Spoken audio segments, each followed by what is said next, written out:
Jadi apa saja yang Alkitab katakan, ingat itu pasti benar, ya. Kalau manusia katakan, nah nanti dulu. Tapi kalau Alkitab yang mengatakan atau firman Allah pasti benar, karena Allah tidak bisa dusta, tidak bisa salah. Itu loh, ya. Ingat-ingat itu, ya. Jadi kita tidak perlu takut artinya kepada manusia siapapun juga, ya. Ingat itu, ya. Nah, ini firman-nya ada, ya, yang memberitahu kita seperti itu ada di Matius 10 ayat 28 sampai 33. Demikian firman Allah. Dan janganlah kamu takut kepada mereka yang dapat membunuh tubuh, tetapi yang tidak berkuasa membunuh jiwa. Takutlah terutama kepada Dia yang berkuasa membinasakan baik jiwa maupun tubuh di dalam neraka. Ya, jelas sekali, ya. Terus dilanjutkan lagi, ya. Bukankah burung pipit dijual 2 ekor seduit? Ya, waktu itu, ya. Ada orang jualan burung kan waktu itu, ya. Namun seekor pun daripadanya, maksudnya burung-burung itu, tidak akan jatuh ke bumi di luar kehendak Bapamu. Ya, artinya kan segala sesuatu itu terjadi sepengetahuan dari Allah atau Bapa, gitu loh, ya. Nah, terus kemudian dilanjutkan, dan kamu, ya, kita nih orang-orang percaya Tuhan Yesus, rambut kepalamu pun itu terhitung semuanya. Luar biasa, ya. Ini orang percaya ini luar biasanya kenapa? Karena diperhatikan oleh Bapa sedemikian rupa sampai ditulis rambut kepala itu loh. Itu dihitung semua. Nah, coba apa ada orang yang memperhatikan sedemikian rupa itu belum? Kalau tidak Bapa atau Allah kita, yaitu Yesus, ya kan. Rambut itu bagaimana kok bisa dihitung? Nah, itu artinya perhatian Bapa kepada anak-anaknya, kepada orang percaya sedemikian rupa sampai ditulis seperti itu, gitu loh maksudnya, ya. Terus dikatakan lagi, sebab itu janganlah kamu takut. Nah, ini, ya, karena alasan tadi kan ada perlindungan yang luar biasa maksudnya dari Bapa.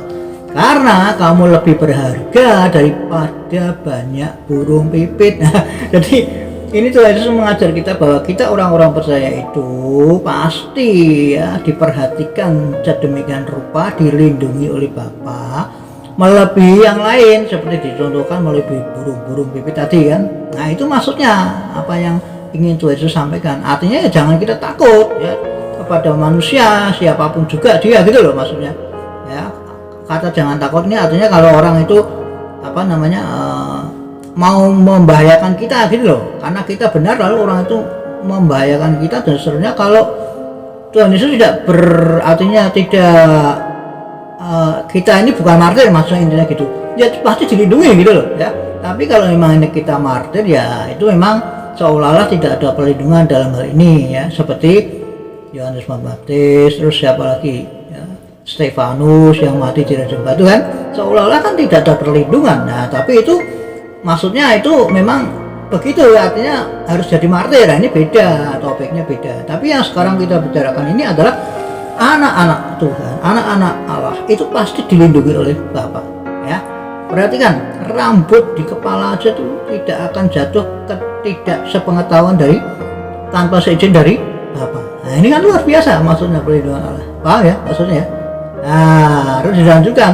Setiap orang yang mengakui aku di depan manusia, aku juga akan mengakuinya di depan Bapakku yang di surga. Tetapi barang siapa menyangkal aku di depan manusia, aku juga akan menyangkalnya di depan Bapakku yang di surga. Nah, ini, ya. Jadi makanya jangan sekali-kali kita menyangkal Tuhan Yesus, intinya gitulah.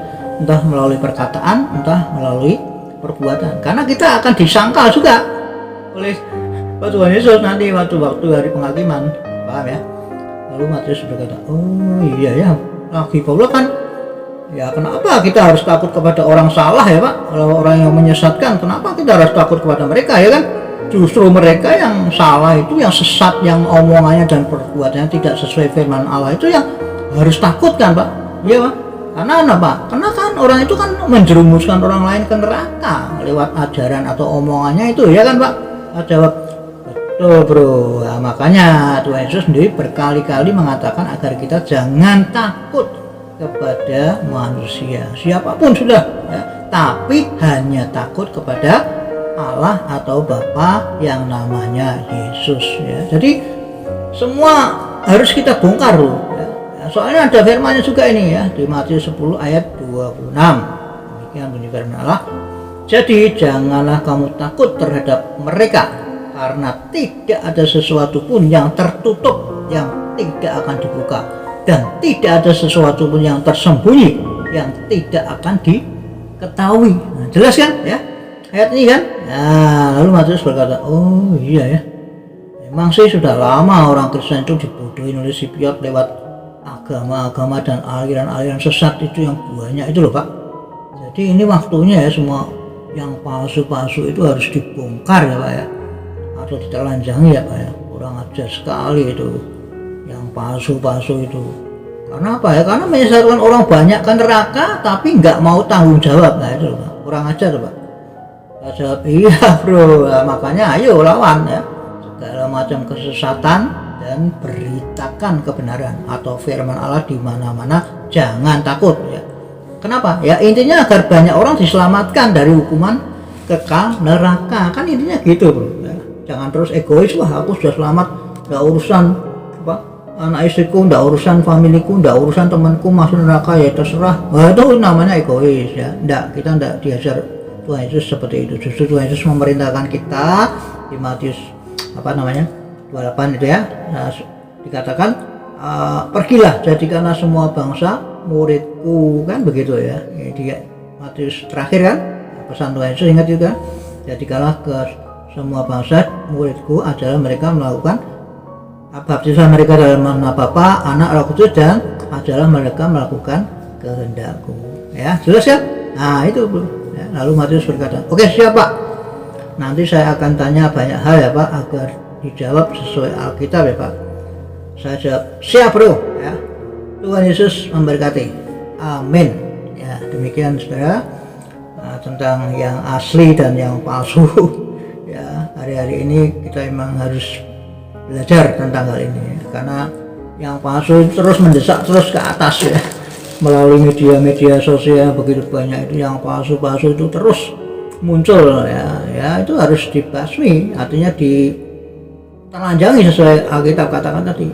Yang tertutup itu tidak dibuka, artinya harus dibuka ya, supaya orang tahu, jangan disesatkan terus bertahun-tahun lamanya nggak ada yang mau membuka. Waduh kasihan ya, mati tanpa arti. Kena penyesatan itu kan artinya mati tanpa arti ya, sia-sia kan ya, begitu sudah di alam roh baru sadar ya, itu namanya akan terlambat, mati sia-sia. Oke, Tuhan Yesus memberkati.